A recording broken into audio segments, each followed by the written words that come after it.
O profeta Elias foi um dos homens mais conhecidos da Bíblia. Citado tanto no Antigo quanto no Novo Testamento, a sua história possui um papel muito ativo na narrativa da Bíblia. Neste vídeo, conheceremos tudo que a Bíblia nos diz acerca de quem foi Elias. O profeta Elias viveu no século 9 a.C., no Reino do Norte. Na sua época, o povo de Israel havia sido dividido em dois reinos. Judá era o reino do sul, com capital em Jerusalém, e Israel era o reino do norte, com capital em Samaria. A Bíblia pouco fala sobre a vida pessoal e familiar do profeta. Sabemos apenas que ele era um tisbita que morava na terra de Gileade, a leste do rio Jordão. E o nome Elias significa Jeová é Deus. O ministério do profeta Elias está registrado nos livros de Reis. Ele profetizou numa época muito difícil da história do povo de Israel, do ponto de vista religioso. No seu tempo, o Reino do Norte havia alcançado sua melhor posição econômica desde que havia ocorrido a separação do reino, após a morte de Salomão. O rei Onri procurou estabelecer boas relações com as nações vizinhas e casou seu filho Acabe com Jezabel,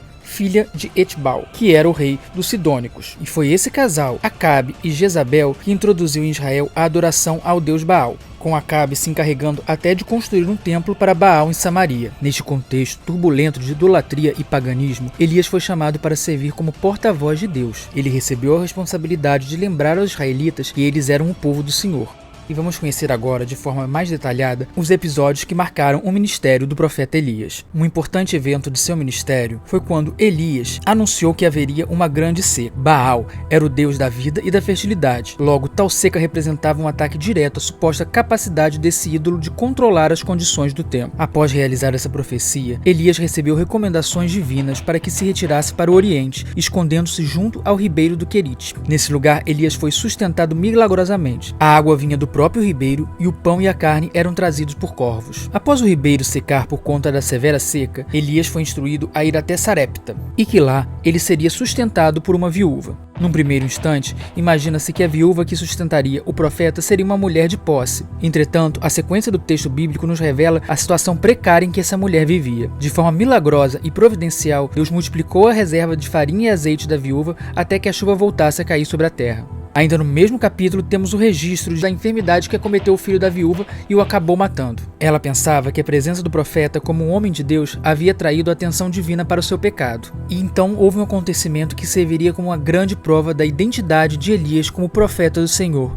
Elias orou a Deus e o filho da viúva foi restaurado à vida novamente. Durante o período da seca profetizada por Elias, a fome castigou Samaria. Nesse período, Jezabel mandou matar os profetas do Senhor.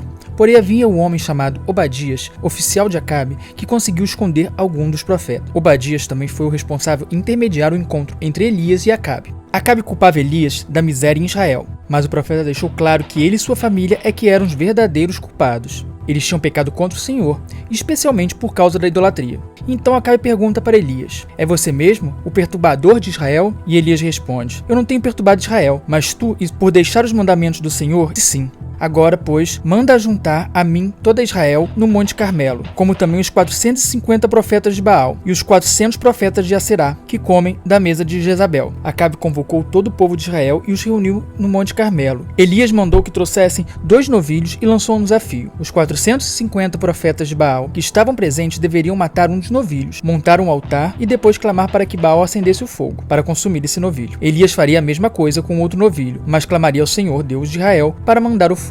O Deus que responder com fogo, esse é o verdadeiro Deus, disse Elias. Os profetas de Baal concordaram e então mataram o novilho e colocaram em cima de um altar. Clamaram ao seu Deus em alta voz, para que mandasse o fogo. Dançaram em volta do altar e se automutilaram. Ao meio-dia, Elias começou a zombar deles. Gritem mais alto, quem sabe ele está dormindo ou ocupado. De repente ele está viajando. Então eles passaram a gritar mais alto e entraram em transe, mas nenhuma resposta foi ouvida. Elias montou seu altar com 12 pedras, cavou uma vela ao redor, colocou um novilho em cima e pediu para que o altar fosse molhado com 4 jarras de água. Mandou que molhassem o altar 3 vezes e a água já escorria enchendo a vareta. Na hora do sacrifício, Elias orou: ó Senhor, Deus de Abraão, de Isaque e de Israel, manifeste-se hoje que tu és Deus em Israel e que eu sou seu servo e que conforme a tua palavra fiz todas essas coisas. Responda-me, Senhor, responda-me, para que esse povo saiba que tu, Senhor, és Deus e que fazes o coração deles voltar para ti. Então desceu fogo do céu, e o Senhor queimou completamente o novilho, e também secou a água da valeta. Todo o povo se ajoelhou gritando: só o Senhor é Deus. Elias ordenou que todos os profetas de Baal fossem presos e levados ao riacho de Quizon, e lá os matou. Assim que os outros profetas foram mortos, uma grande chuva caiu sobre Israel. Havia chegado então ao fim o período de seca, conforme Elias havia anunciado. Após ser ameaçado por Jezebel, Elias fugiu em direção ao sul. Esse foi um momento de profundo desânimo na vida do profeta. Inclusive, ele chegou a pedir a Deus pela morte, mas o Senhor enviou um anjo até ele para levantá-lo e alimentá-lo. Dessa forma, Elias teve forças para seguir o caminho até Horebe. A caminhada durou 40 dias e 40 noites, e o profeta foi sustentado apenas pela refeição que havia comido, mas assim que chegou lá, ele se escondeu em uma caverna. O Monte Horebe foi o local onde o Deus da aliança de Moisés se fizera conhecido. Isto indica que a volta de um profeta leal a Deus àquele lugar era muito significativo. E a palavra do Senhor veio a ele: o que está fazendo aqui, Elias? Quando foi questionado por Deus por que ele estava ali, escondido em uma caverna, Elias conta ao Senhor sobre toda a idolatria que o povo estava vivendo e que ainda estava correndo risco de morte. E a palavra do Senhor veio a Elias de forma tremenda para que ele saísse de fora da caverna. As orientações de Deus foram para que ele retornasse o caminho até Damasco para ungir a Hazael como rei da Síria, a Jeú como rei de Israel e a Eliseu como profeta sucessor. Havia um homem em Jezreel por nome de Nabote, que possuía uma vinha que ficava ao lado do palácio do rei Acabe. Jezreel ficava localizada a cerca de quase 40 quilômetros ao norte de Samaria, que era a capital do reino de Israel. Essa propriedade era um segundo palácio, uma espécie de residência de verão. Certo dia, o rei pediu que Nabote lhe cedesse a sua vinha, já que ela estava ao lado de sua casa. Inclusive, o rei tentou negociar a compra da vinha, prometendo dar outra vinha melhor ou pagar em dinheiro o que lhe fosse justo. Nabote explicou para Acabe que não poderia fazer um acordo com ele, porque sua vinha era herança de seus pais. O rei ficou muito desgostoso e indignado por não ter conseguido ficar com a vinha de Nabote, e ficou tão abatido que nem queria se alimentar. Foi então que Jezabel viu a situação de seu marido e lhe perguntou o motivo de sua tristeza. Acabe explicou que era porque sua proposta pela vinha havia sido recusada, mas a rainha pediu que ele se alegrasse, pois ela lhe daria a vinha que ele tanto desejava. Tão logo, Jezabel pôs em prática seu plano para conseguir obter a vinha. Ela escreveu cartas em nome de Acabe e enviou aos anciões e aos nobres da região.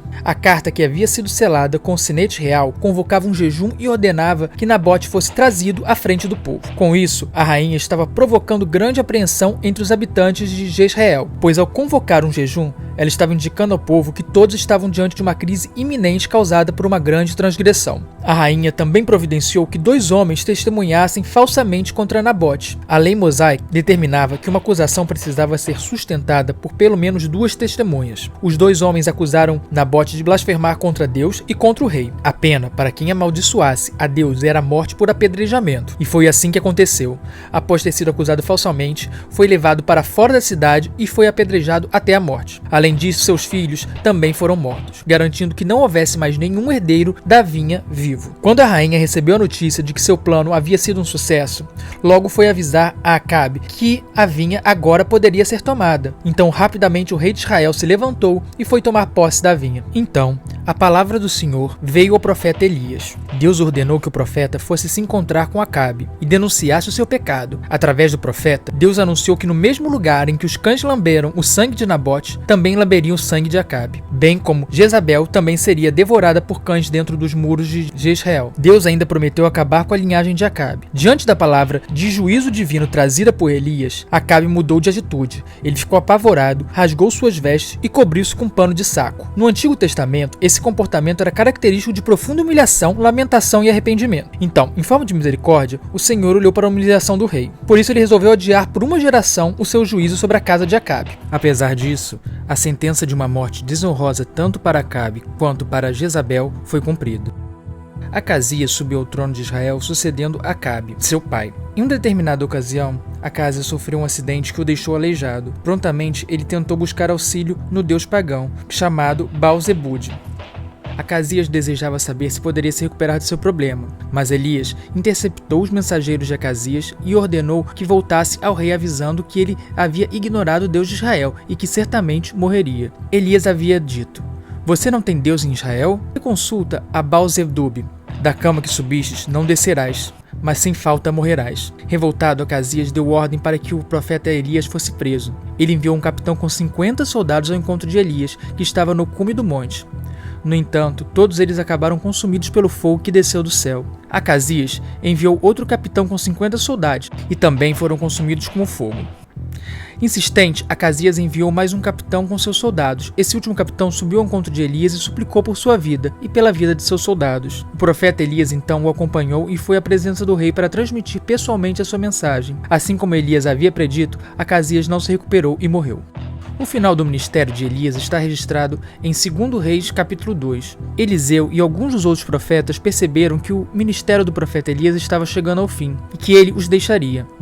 Por algumas vezes, Elias tentou se distanciar, mas Eliseu insistiu em acompanhá-lo. Elias e Eliseu foram a vários lugares juntos. Depois de um milagre realizado no Jordão, o qual teve suas águas divididas, Eliseu pediu uma porção dobrada de seu espírito para o mestre, Elias. Essa era uma referência ao direito de primogenitura praticado nas famílias israelitas. Em Israel, o filho primogênito recebia a porção dobrada da herança da família. Além disso, ele tinha o direito de suceder o patriarca em casa. Em outras palavras, Eliseu estava desejando se tornar o principal herdeiro espiritual de Elias. Eliseu fez um pedido muito ousado. Elias respondeu que não cabia a ele, e sim a Deus decidir se o pedido de Elias seria atendido. A concessão desse pedido de Eliseu foi garantida.